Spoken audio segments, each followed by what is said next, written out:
This channel does not promote any violent, harmful, or illegal activities. All content provided by this channel is meant for an educational purpose only.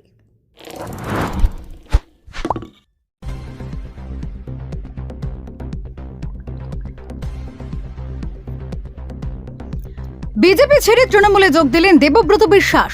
হুগলির রাজনীতিতে বড় রদবদল। হুগলি জেলার রাজনৈতিক মহলে চাঞ্চল্য। বিজেপি নেতা ও পরিচিত সমাজসেবী দেবব্রত বিশ্বাস আজ আনুষ্ঠানিকভাবে তৃণমূল কংগ্রেসে যোগদান করলেন।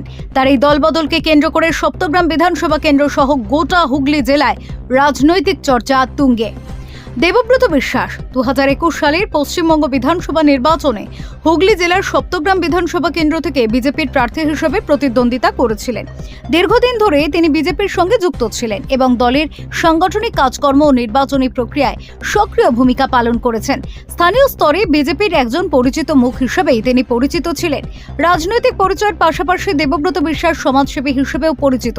বিভিন্ন সময় সাধারণ মানুষের পাশে দাঁড়ানো, সামাজিক উন্নয়নমূলক কর্মকাণ্ড এবং স্থানীয় স্তরে মানবিক উদ্যোগে তার সক্রিয় অংশগ্রহণ রয়েছে বলে দলীয় সূত্রে জানা গিয়েছে।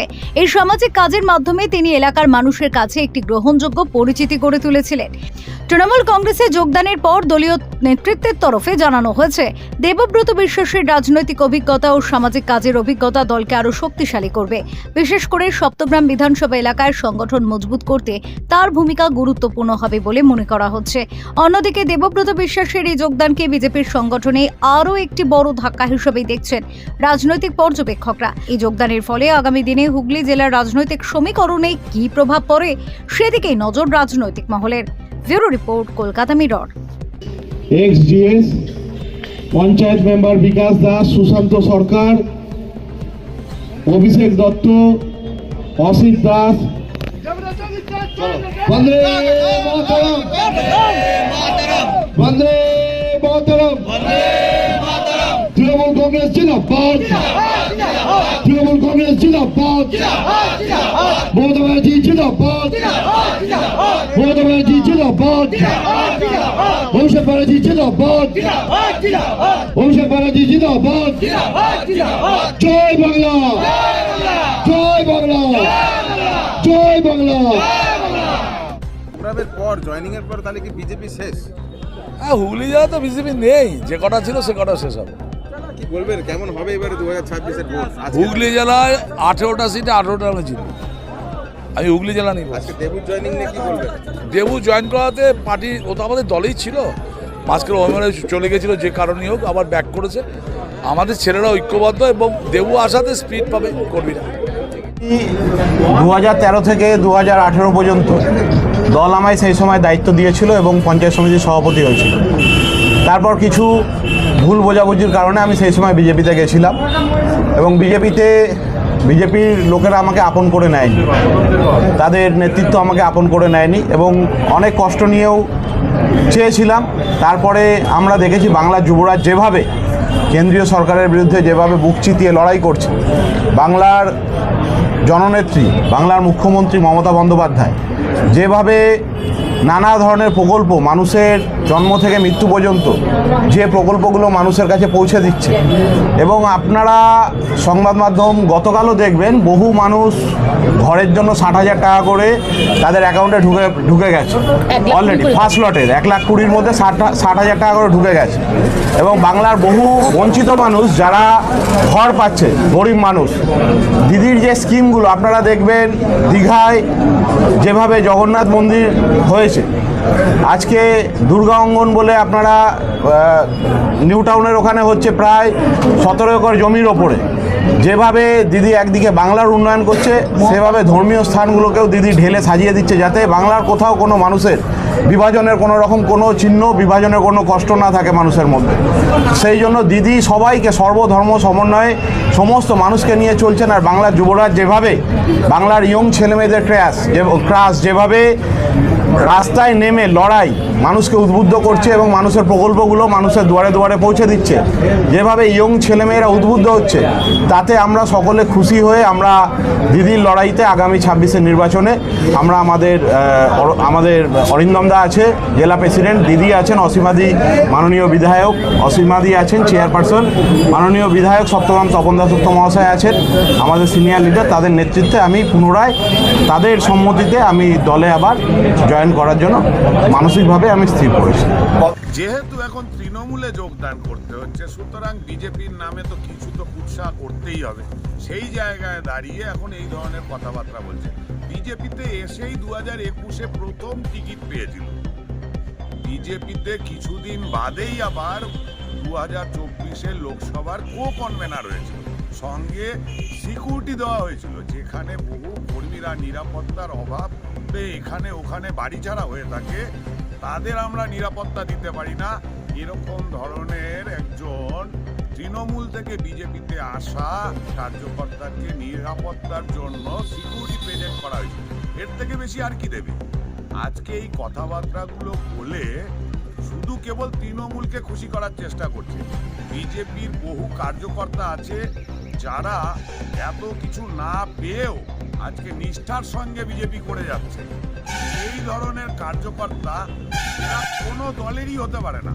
এরা না তো তৃণমূলের হতে পারে, না বিজেপির হতে পারে, না কংগ্রেসের হতে পারে, না সিপিএম এর হতে পারে, কোনো রাজনৈতিক দলের হতে পারে না। এরা শুধু কেবল নিজেদের হতে পারে, আর এই নিজেদের জন্য কখনো এই দল কখনো ওই দল করে বেড়ায়। সুতরাং এদের থেকে যতটা সাবধানতা অবলম্বন করে চলা যায় ততটাই মঙ্গল সমস্ত রাজনৈতিক দলের ক্ষেত্রে। বিজেপি নেতা সুরেশ সাউ বলছে দেবু বিজেপিতে এসে অনেক কিছু পেয়েছে, কিন্তু তাও সে তৃণমূলেই ছিল, তৃণমূলেই ভেতরে ছিল। কি বলবেন? ওকে বলবো ও কত বড় দালাল সেটা আগামী দিনে মানুষ বুঝতে পারবে। ও দলের মধ্যে থেকে কীরকম দালালি করে সেটাও হুগলি জেলার যারা নিচুতলার বিজেপি কর্মী তারা সবাই জানে যে কত বড় দালাল, সেটা আগামী দিনে বিজেপি কর্মীরাই ওকে বুঝিয়ে দেবে। বলছে ও নাকি আপনি নাকি বিজেপিতে যোগদান করার পর আপনি বিধায়কের টিকিট পেয়েছেন, আপনি সিকিউরিটি গার্ড পেয়েছেন এবং কনভেনার পর্যন্ত হয়েছেন, তাও সত্ত্বেও আপনি কি বলছেন বিজেপিতে এসে কিছু পাইনি? আমি বলে দিলাম তো, ওরা ওই কজন যদি স্টেট টাকা দেওয়া বন্ধ করে দেয়, ওদের আগামী দিনে বিজেপির পার্টি অফিসও খুলতে পারবে না। এরকম পরিস্থিতি, ওই স্টেটের টাকাগুলো চুরি করে খাচ্ছে, আর দলের নিচুতলার কর্মীরা না খেতে পেয়েও মারা গেলে তাদের কোনোদিন খোঁজ খবর নেয় না। ওকে কিছু বলার আমার নেই। আবার বাড়ি ফিরে এসেছেন? হ্যাঁ, আমাদের দলে ফিরেছি, মানুষের হয়ে কাজ করব, মানুষের হয়ে কাজ করব, দলনেত্রীর নির্দেশ মতন উচ্চ নেতৃত্ব যেরকম নির্দেশ দেবে সেরকমভাবে কাজ করব। দাদা, খেলা হবে আবার শুরু হয়ে গেল নাকি? মানুষের দেখুন, খেলা হবে, আমরা অত কিছু বুঝি না। দলের যুবরাজ, দলের সেনাপতি যেরকম নির্দেশ দেবে, আমরা মানুষের সার্ভেন্ট, পাবলিক সার্ভেন্ট, মানুষের পাশে থেকে অতীতেও কাজ করেছি। আমৃত্যু যতদিন বাঁচবো সাধারণ মানুষের ভৃত্য হয়ে, সাধারণ মানুষের চাকর হয়ে, সাধারণ মানুষের পাশে থেকে কাজ করবো। 6 বছর পর দেবুর মুখে আবার জয় বাংলা শোনা গেল, কি বলবেন এটা নিয়ে? আমি বলছি, দেখুন, বাংলা তো আমাদের ভারতবর্ষের মধ্যে পশ্চিমবঙ্গ, পশ্চিমবাংলার জয় বাংলাটা সাধারণ, এটা কোনো ব্যাপারই না। আমরা আমাদের দলনেত্রীর যে স্লোগান, দলের যে স্লোগান, আমরা জয় বাংলা অবশ্যই বলবো। দলের নেত্রী বলেন যখন, দলের নেত্রীর নির্দেশ মতো আমরা সকলে। 6 বছর পর ফিরলেন আপনি, সামনেই বিধানসভা, কতটা আশাবাদী কি বলছেন? বিধানসভায় তৃণমূল কংগ্রেস আসছে, 100%ই আছে। 100% বাংলার সংস্কৃতি লড়াই করার জন্য কি আপনি আছেন? বাংলা সংস্কৃতি, বাংলার কৃষ্টি, বাংলার কালচার তৃণমূল কংগ্রেস যথেষ্ট, সেইগুলো পুরো পশ্চিমবাংলার মানুষ দেখতে পায়। বাংলার মানুষ সমস্ত কিছু, জাতি ধর্ম নির্বিশেষে সমস্ত মানুষের প্রোগ্রাম, অনুষ্ঠান, যে কোনো ব্যাপার শান্তিতে হয়, সেসব নিয়ে কোনো প্রশ্নই নেই। আগামী দিনে বাংলার আইন শৃঙ্খলা যেরকম ভালো আছে আগামী দিনেও থাকবে এবং বাংলার উন্নয়নও হবে। কিছুদিন আগে খগেন মুর্মুর স্ত্রী জয়েন করলো, আর আরেকটা ধস নামলো, আর আপনিও আজকে জয়েন করলেন, দুখানা ধস নামলো। এরপর কি ধস নামতে থাকবে? সেটা আগামী দিনে দলের উচ্চ নেতৃত্ব দেখবে। Thank you. Leading e-vehicle manufacturer of India, Hugli Motors. Now introducing Electric Auto, Butterfly XL EV, a new generation of transportation with the power of lithium battery. E-Auto, more powerful, more strong and more mileage. Stay connected with Hugli Motors. भरोसे की बात, हर सफर में साथ।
সামাজিক বা corporate event আয়োজন নিয়ে ভেবে চলেছেন? এবার আপনার ভাবনার অবসান। এসে গেছে ক্লাব ওয়েলকামের নতুন ক্রিস্টাল হল। ৬,০০০ বর্গফুটের রাজকীয় এই ব্যাংকোয়েট হলের সঙ্গে যুক্ত বিশাল আয়তনের কিচেন, জিভে জল আনা নানা পদ অতিথিদের পরিবেশনে সক্ষম। প্রয়োজনে ব্যবহার করতে পারেন আউটডোর ক্যাটারিংয়ের সুবিধাও। ক্রিস্টাল হলে অনুষ্ঠান আয়োজন অনুষ্ঠানের গরিমা বৃদ্ধি করে। রয়েছে 5টি লাক্সারি রুমের সুবিধাও। তাই সামাজিক হোক বা কর্পোরেট ইভেন্ট নির্দ্বিধায় চলে আসুন ক্লাব ওয়েলকামে। বুকিংয়ের জন্য যোগাযোগ 9147005547 অথবা 9163333080